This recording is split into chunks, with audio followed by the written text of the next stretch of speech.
Ibu, Saudara yang berbahagia, saya percaya semua kita saat ini sudah merindukan bagaimana kita bisa beribadah bersama-sama, dan itu merupakan sebuah anugerah bagi kita untuk kita bisa bersatu hati, beribadah, memuji, menyembah, berdoa, dikuatkan, diteguhkan, dan sebagainya. Sebab firman Tuhan berkata ketika Tuhan hadir, maka Dia akan memenuhi segala apa yang menjadi kebutuhan kita. Itu sebabnya pada saat ini saya senang sekali bisa menjumpai Bapak Ibu Saudara lewat YouTube channel saya. Dan saya berdoa biar lewat tayangan ini, dimanapun Bapak Ibu Saudara berada di seluruh dunia, maka Bapak Ibu Saudara boleh diberkati, dikuatkan, dan diteguhkan menghadapi masa-masa pandemi seperti sekarang ini, di mana ada begitu banyak orang yang merasa begitu takut dan khawatir dan merasakan Tuhan itu seakan-akan tidak sedang berbuat apa-apa. Mari kita satukan hati terlebih dahulu sebelum kita bersama-sama masuk dalam ibadah online ini.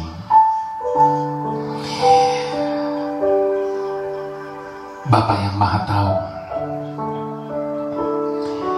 Engkau tahu segala sesuatu yang sudah, bahkan sedang, terlebih lagi yang akan terjadi dalam kehidupan setiap kami.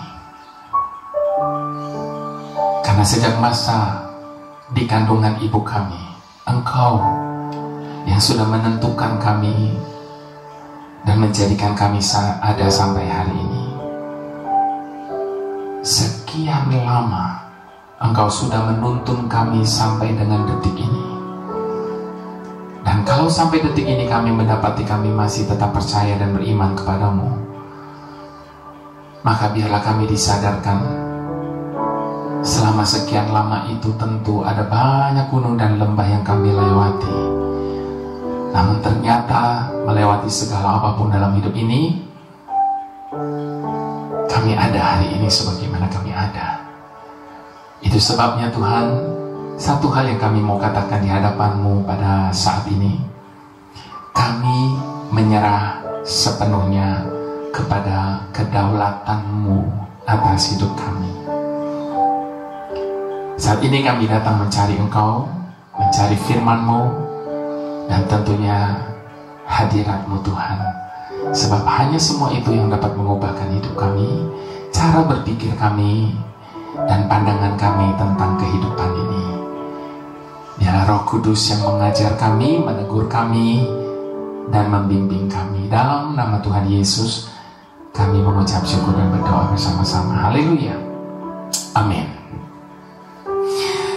Baik, Bapak Ibu Saudara, saat ini saya mau mengajak kita sama-sama untuk belajar dari seorang hamba Tuhan yang luar biasa, yang bernama Elia.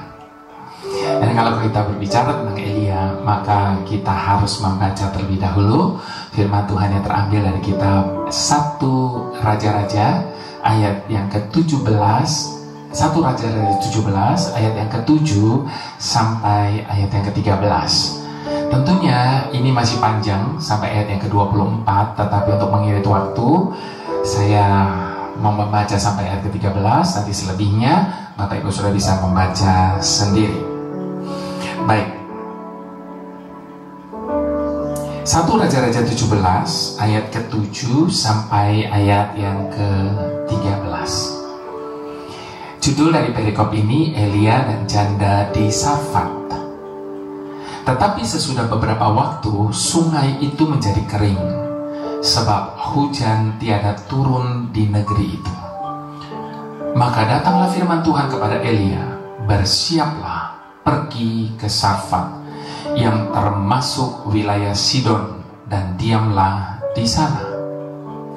Ketahuilah, aku telah memerintahkan seorang janda untuk memberi engkau makan. Sesudah itu ia bersiap lalu pergi ke Sarfat.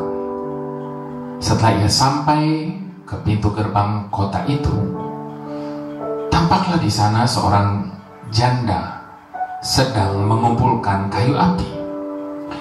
Ia berseru kepada perempuan itu, katanya, cobalah ambil bagiku sedikit air dalam kendi supaya aku minum. Ketika perempuan itu pergi mengambilnya, ia berseru lagi, "Cobalah, ambil juga bagiku sepotong roti." Perempuan itu menjawab, "Demi Tuhan Allahmu yang hidup, sesungguhnya tidak ada roti padaku sedikit pun, kecuali segenggam tepung dalam tempayan dan sedikit minyak dalam buli-buli. Dan sekarang aku sedang mengumpulkan 2-3 potong kayu api. Kemudian aku mau pulang dan mengolahnya bagiku dan bagi anakku. Dan setelah kami memakannya, maka kami akan mati." Tetapi Elia berkata kepadanya, "Janganlah takut, pulanglah, berbuatlah seperti yang kukatakan. Tetapi buatlah lebih dahulu bagiku sepotong roti bundar kecil daripadanya, dan bawalah kepadaku kemudian, barulah kau buat bagimu dan bagi anakmu." Bapak Ibu Saudara, saya mau beri judul firman Tuhan yang saya sampaikan pada saat ini, caranya bukan caramu. Ada banyak seringkali kita mengatur Tuhan sesuai dengan cara kita. Tuhan, kalau Tuhan buat begini, nanti saya akan begini nih Tuhan. Kita ajari Tuhan sesuai dengan cara dan maunya kita. Nah, Bapak Ibu Saudara, sesuai dengan apa yang kita baca tadi, ketika kekeringan dan kelaparan melanda negeri, Elia diperintahkan Tuhan untuk pergi ke tepi sungai Kerit, bagian timur sungai Yordan. Di sana dia minum dari anak sungai, dan Tuhan memerintahkan burung gagak untuk memberinya makan. Pada waktu pagi dan petang, burung-burung gagak membawa roti dan daging kepadanya, dan ia minum dari sungai itu. 1 Raja-Raja 17 ayat yang ke-6, Bapak Ibu Saudara. Saya mau mengajak kita memperhatikan hal ini. Tuhan bisa memakai burung gagak. Artinya, dia bisa memakai apa saja untuk menolong umatnya. Itu sebabnya jangan pernah coba untuk membatasi kuasanya dan caranya bekerja dalam hidup kita. Namun beberapa waktu kemudian, anak sungai itu kering karena tiada hujan. Lalu Tuhan memerintahkan Elia lagi untuk pergi ke Sarfat. Kenapa Tuhan tidak langsung memerintahkan dia ke Sarfat? Kenapa harus mampir dulu, Bapak Ibu Saudara? Karena di situ kita melihat Tuhan mau mengingatkan kepada setiap kita, burung gagak pun Tuhan bisa pakai untuk memberikan kita makan.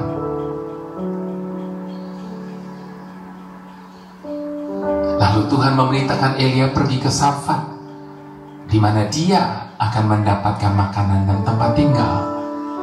Nah, di sini kita belajar lagi. Cara Tuhan bekerja seringkali tidak masuk akal, bukan? Mengapa? Apakah Tuhan tidak bisa membuat air sungai itu tidak menjadi kering? Tentu bisa.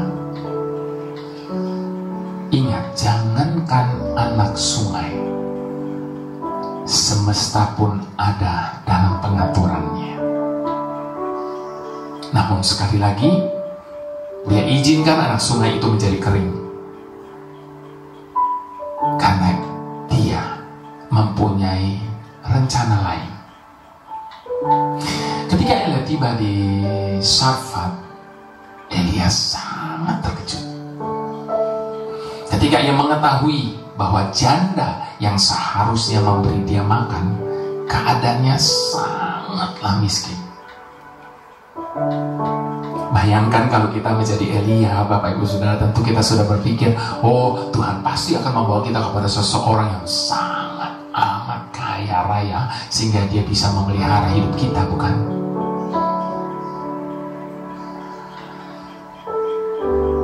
Di sini kita tidak bisa mengetahui apa yang ada di pikiran Tuhan.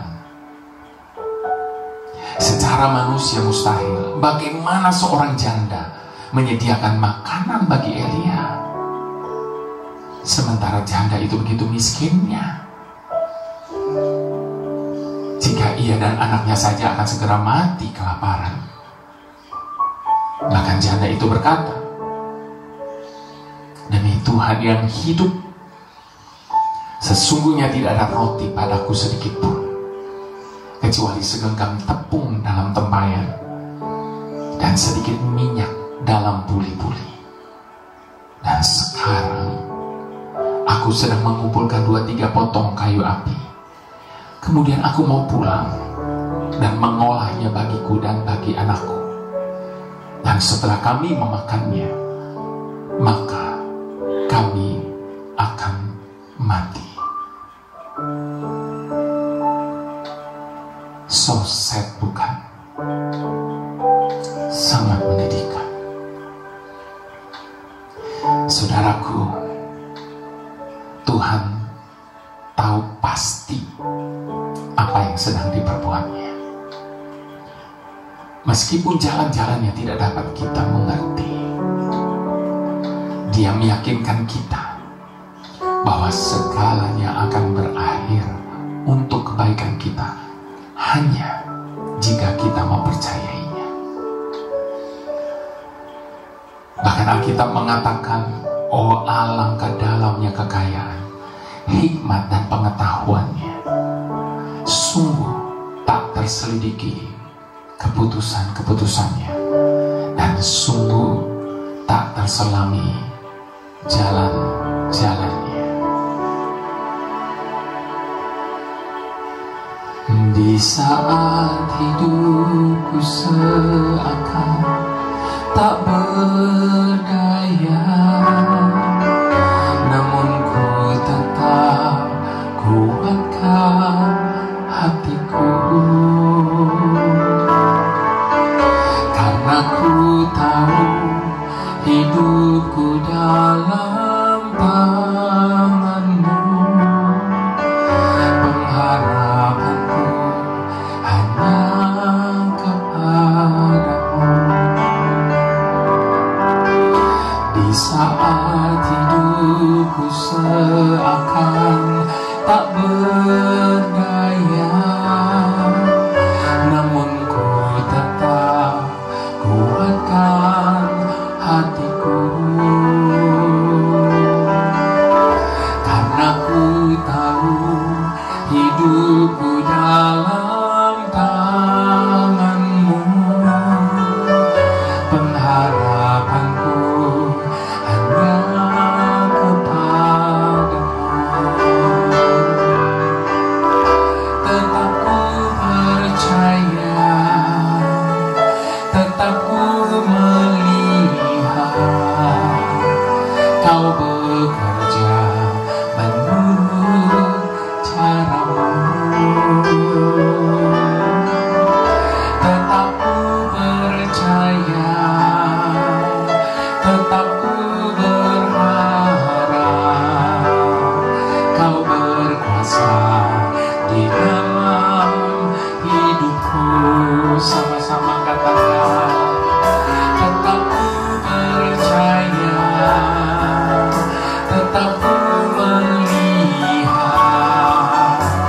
Kau bekerja menurut cara-Mu. Tetap ku percaya, tetap ku berharap Kau berkuasa di dalam hidupku.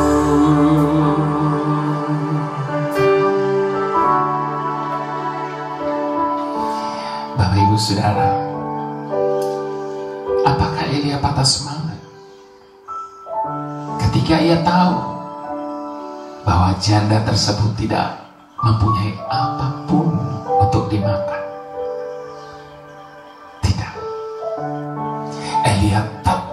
mempercayai Tuhan. Ia yakin bahwa Tuhan pasti sanggup menyediakan. Lalu Elia meminta janda tersebut untuk membuat sebuah roti kecil baginya. Baru kemudian membuat roti bagi dirinya dan anaknya. Di sini kita belajar, Bapak Ibu Saudara, dari ibu janda ini. Ketaatan yang luar biasa dari janda tersebut. Ada dua hal yang saya pelajari dan saya dapat di pelajarannya dari ibu janda yang luar biasa ini. Yang pertama, tepung itu cuma cukup untuk dirinya dan anaknya. Sekarang dia diminta membuat roti bagi mereka bertiga. Tepungnya cuma cukup untuk 2 orang. Namun dia diminta untuk membuatnya menjadi 3 orang, untuk 3 orang. Kalau menurut pikiran kita, no way, ini pasti tidak akan cukup. Namun dia taat. Yang kedua, Elia meminta dia untuk membuatkan roti untuk dirinya terlebih dahulu, baru untuknya dan anaknya. Bisa dibayangkan Bapak Ibu Saudara, kalau suatu saat kita kedatangan tamu seperti ini yang meminta untuk kita melayani dia terlebih dahulu, pasti kita akan marah kepada tamu yang tidak tahu diri ini. Namun dia tetap taat, Bapak Ibu Saudara, dan mengerjakan seperti apa yang diminta kepadanya. Lalu apa yang terjadi? Mujizat terjadi. Ketika janda itu tempayan yang berisi tepung tidak habis, dan puli-puli yang berisi minyak tidak berhenti mengalir sampai hari di mana Tuhan menurunkan hujan di negeri itu. Bapak Ibu Saudara yang saya kasihi, tidak ada perkara yang mustahil bagi Tuhan. Dia selalu punya cara dan jalan keajaibannya untuk menolong kita. Tugas kita adalah tetap taat dan percaya saja.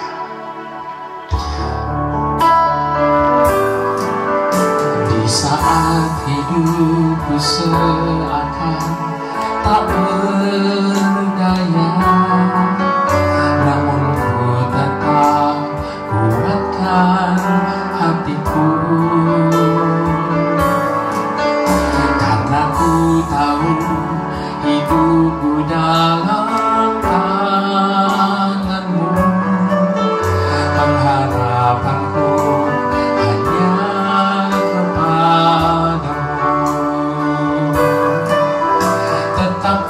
percaya, tetap ku melihat Kau bekerja menurut caramu.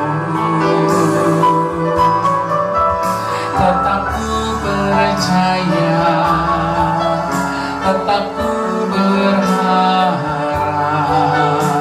Kau berkuasa di dalam hidupku. Dengan iman katakan, tetap ku percaya, tetap ku melihat Kau bekerja menurut caramu. Tetap ku percaya, tetap ku berharap Kau berkuasa di dalam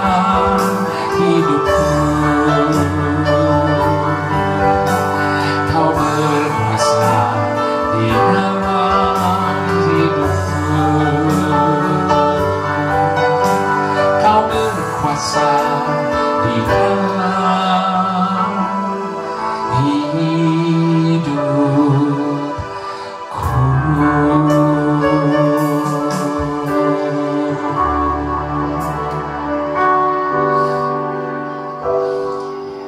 Bapak Ibu Saudara, sebuah kapal layar memiliki layar yang berfungsi untuk menentukan arah kemana kapal tersebut akan berlayar. Ketika angin kencang bertiup ke arah selatan, kapal layar tersebut dapat bergerak ke arah barat atau ke timur, atau menurut arah layar. Meski seorang pelaut pengalaman sekalipun tidak akan mampu mengubah arah angin, tetapi satu hal, ia mampu mengubah arah layar menuju arah yang dikehendakinya. Itu sebabnya Bapak Ibu Saudara, biarlah pada saat ini saya mau mengingatkan kepada setiap kita, Tuhan mampu mengubah apapun dalam hidup setiap kita sesuai dengan apa yang Dia kehendaki. Dan cara Tuhan untuk membantu kita bukan dengan meringankan masalah kita, tetapi dengan menguatkan jiwa kita, sehingga sehebat apapun masalah kita, kita tetap dapat bertahan dan tidak menyerah. Cara Tuhan menjaga kita bukan dengan mengurangi beban yang kita pikul, tetapi dengan mengokohkan pundak kita, Bapak Ibu Saudara, sehingga kita mampu memikul persoalan kita. Cara Tuhan mendewasakan kita bukan dengan memudahkan jalan kita. Bukankah kita selalu meminta jalan yang mudah kepada Tuhan? Namun ketika Tuhan tidak memudahkan jalan kita, karena Tuhan ingin mendewasakan kita, sebab melewati segala kesulitan yang kelak baru akan kita sadari bahwa ternyata kesulitan itulah yang akan membuat kita semakin dewasa dan mengerti betapa baiknya Tuhan itu. Teruslah mempercayai Dia. Tidak mengapa kita merasa sedih atas apa yang terjadi. Anggaplah itu sebagai alasan bagi kita untuk menyerahkan beban kita kepada Bapa Surgawi kita yang penuh dengan kasih. Sebab Tuhan bukanlah manusia yang terkadang bisa lupa. Dia tidak pernah lupa, Bapak Ibu Saudara, apalagi menutup mata terhadap perkara apapun yang sedang kita alami saat ini. Di saat kita merasa terjepit oleh persoalan hidup, di saat seringkali kita merasa Tuhan itu tidak peduli, percayalah, Ia adalah Tuhan yang selalu hadir dalam hidup kita di sepanjang waktu. Ia hadir ketika kita sedang dalam kesulitan. Ia hadir ketika kita berada di jalan yang seakan buntu bagi kita. Bahkan, Ia bukan hanya sekedar hadir, namun Ia adalah Tuhan yang turut bekerja. Ia bekerja dalam masalah yang sedang kita alami. Ia bekerja untuk mendatangkan kebaikan bagi kita. Di zaman dahulu, maka sampai sekarang pun Dia tetap menjadi penolong bagi kita, karena Tuhan kita adalah Tuhan yang tidak pernah berubah. Kuatkanlah hatimu,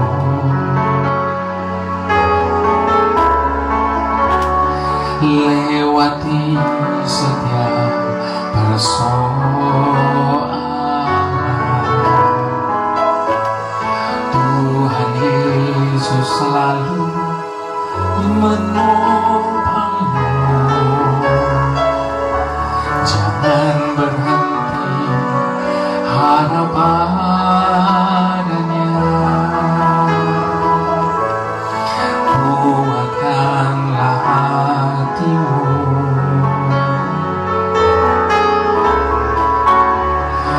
lewati setiap persoalan.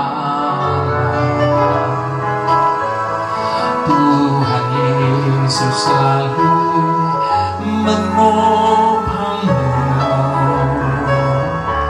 Jangan berhenti harap padanya.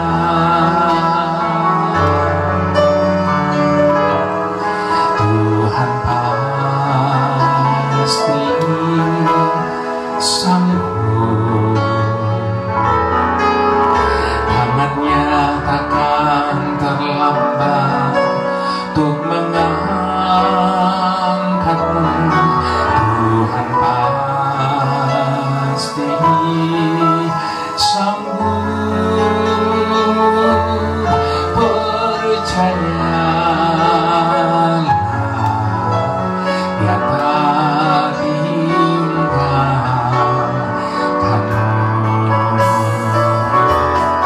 Tuhan pasti sanggup. Tangannya takkan terlambat untuk mengangkatmu. Tuhan pasti sanggup. Percayalah, Dia tak tinggalkanmu. Di saat engkau hari ini sedang tidak mengerti cara kerja Tuhan, di saat hari ini engkau sedang tidak bisa memahami rencana Tuhan, saya mau ajak kita sekali lagi untuk berkata kepada jiwa yang ada dalam diri kita, kuatkanlah hatimu. Tuhan Yesus selalu menopangmu.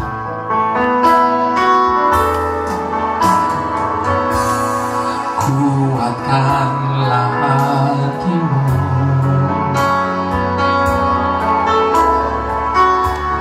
lewati setiap persoalan. Tuhan Yesus selalu menopangmu. Jangan berhenti harap padanya. Kuatkanlah hatimu,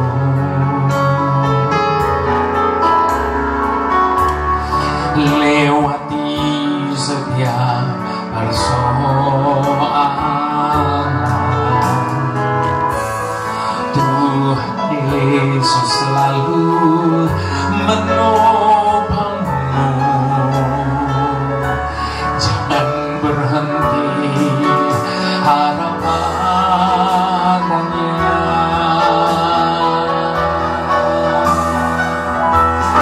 Tuhan pasti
Dia setia, Dia sanggup, bahkan lebih dari sanggup. Dia Tuhan, Dia yang mengatur segalanya.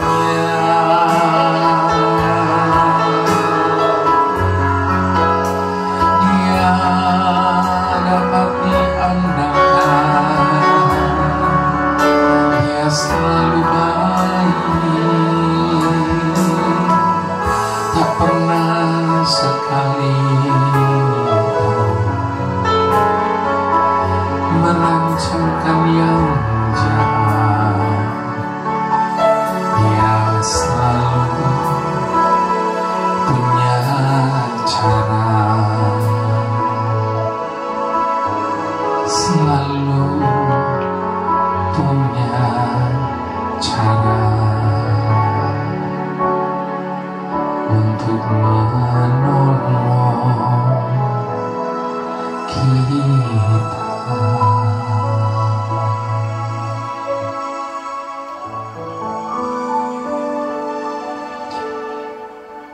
Inilah pengakuan kami, Tuhan,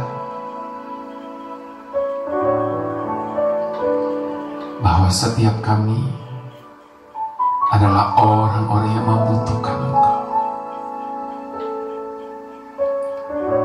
Tidak ada satu pun yang dapat kami andalkan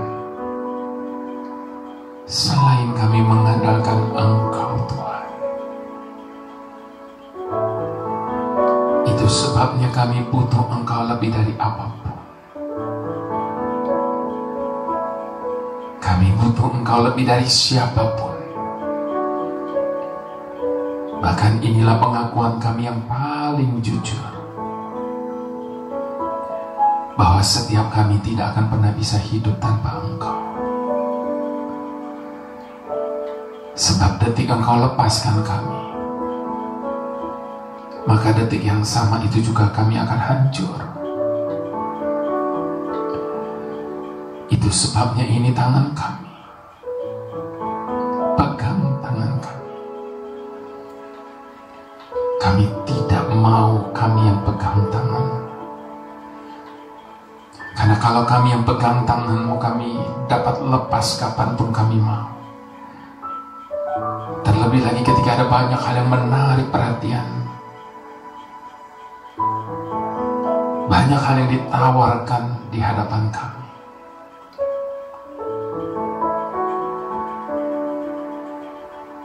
Itu sebabnya kami mau Engkau yang pegang tangan kami.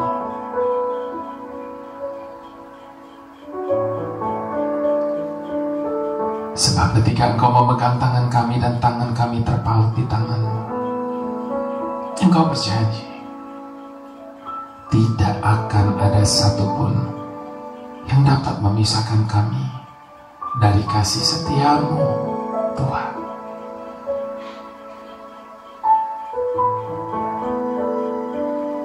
Kami berserah penuh di dalam cara-Mu, di dalam segala rencana, bahkan rancangan-Mu atas hidup kami.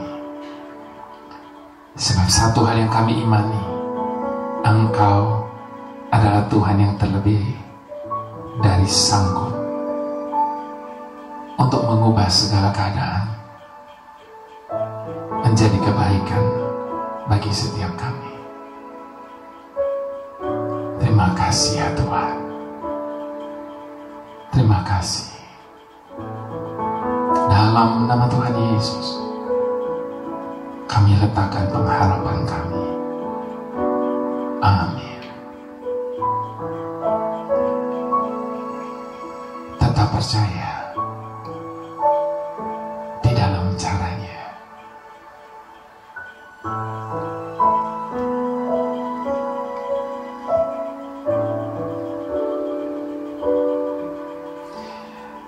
Mari kita satu hati di dalam doa berkat saat ini.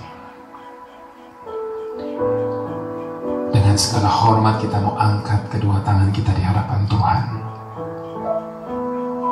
Sebab berkat itu datangnya hanya daripada Bapa Surgawi, di dalam Putra yang tunggal Tuhan Yesus Kristus, dan di dalam persekutuan dengan Roh Kudus yang adalah penghibur dan penolong yang setia dalam kehidupan setiap kita, yang selalu menjaga keluar masuk kita dengan demikian sempurna sampai Dia datang kembali di awan-awan yang permai untuk menjemput setiap kita dan membawa kita tinggal di dalam kemuliaan-Nya sampai selama-lamanya.